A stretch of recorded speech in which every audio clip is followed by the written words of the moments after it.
1 কোটি টাকা আমি সেখানে প্রয়োজনীয় ব্যবস্থা নবনির্মিত প্রেস ক্লাব, যেটি কিছুদিন আগে বগুড়ার কৃতি সন্তান, বাংলাদেশের এখন সবচাইতে জনপ্রিয় প্রধানমন্ত্রী জনাব তারেক রহমান উদ্বোধন করেছেন।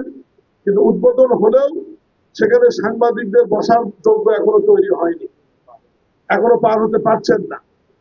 এখন আমি সভাপতি সেক্রেটারির সাথে কথা বলেছি, ওনারা আমাকে একটা ধারণা দিয়েছে যে এইরকম একটা ব্যবস্থা হলে আমরা ওখানে উঠতে পারবো বা আপনাদের কার্যক্রম আপনারা শুরু করতে পারবেন। ওনাদের ধারণা যা দিয়েছে,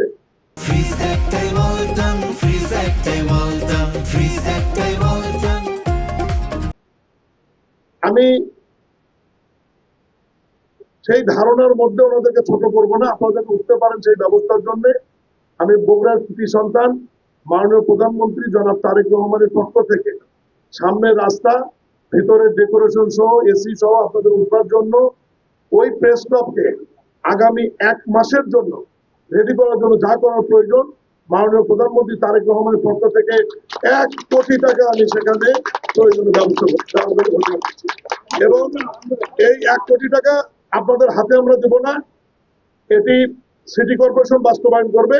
সিটি কর্পোরেশন প্রকৌশল বিভাগকে আপনারা দেখিয়ে দিবেন যে আপনাদের কি কি কাজ হবে, এস্টিমেট হবে, প্ল্যান হবে। আমরা টেন্ডার করে ঠিকাদারকে দায়িত্ব দিব, ঠিকাদার দ্রুত সময়ের মধ্যে কাজ শেষ করে আপনারা বসবেন এবং সিটি কর্পোরেশন প্রশাসককে নিয়ে প্রথম দিন বসে আপনারা ওখানে বগুড়ার বিখ্যাত তিহারি, কাচ্চি, চা যা আছে আপনারা